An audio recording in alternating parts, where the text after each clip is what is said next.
Hi, welcome to our fireside chat. Today, it's a great pleasure that I have Gary Grant with me. He's the Deputy Head Learning and Teaching in the School of Pharmacy and Pharmacology at Griffith University.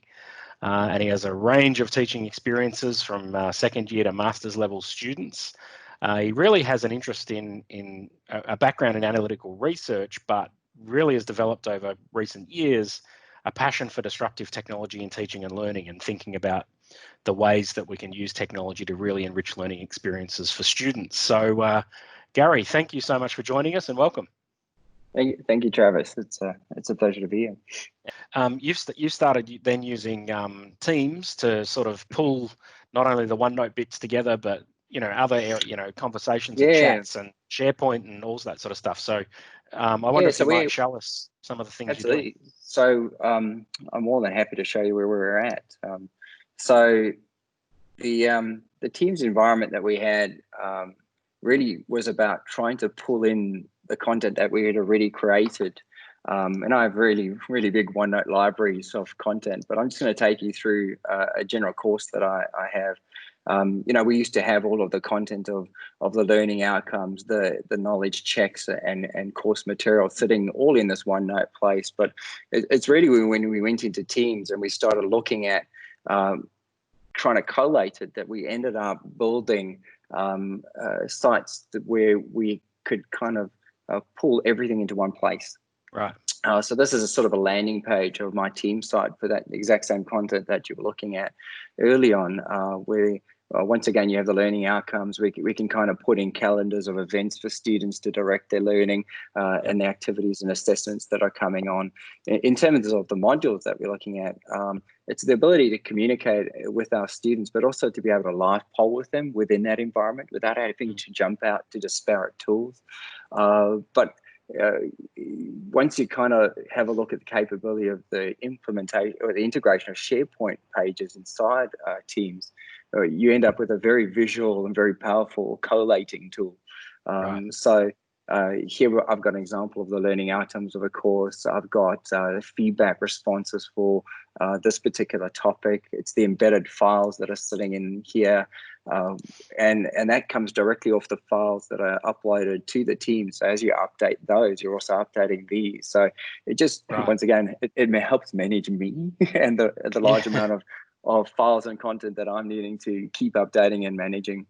And I would imagine that for some of the academics and teachers at your university and every university, they weren't as far down the path of having that kind of platform starting to enable you to just sort of switch across in as seamless as possible a way. How have you seen that happening at the university?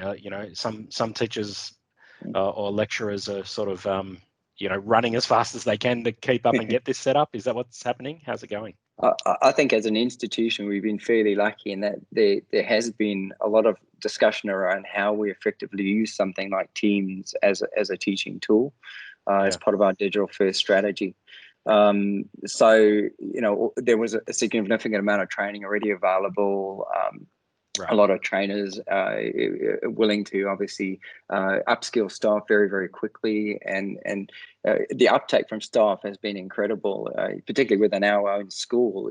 The capability within the staff accelerated so much since all of this has happened, and I guess it's the legacy following this that will be the telling point, because I think it's added significantly more to the student experience.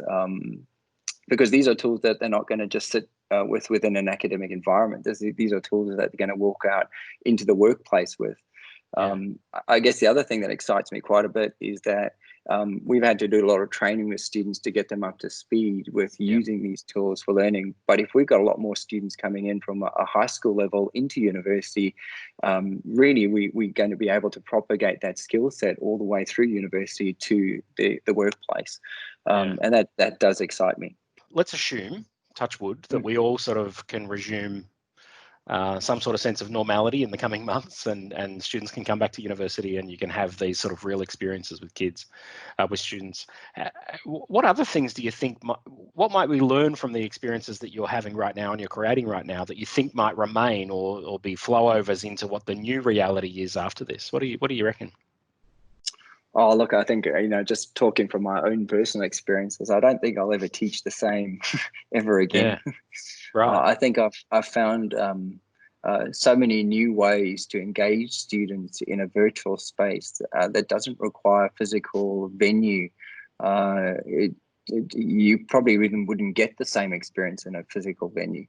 I found actually having presenting in this way to my students with a pen and a digital device, Yeah, a far more effective and less complicated way to engage students, right. because I can operate a chat function at the same time as teaching with a more interactive approach, and I think those learnings have gone further than just me. There are other people that are learning very similar things that have adopted the same sort of technologies, and they push them forward in a very similar way. So Yeah, it's really it's spreading through I guess the entire institution, definitely within our school.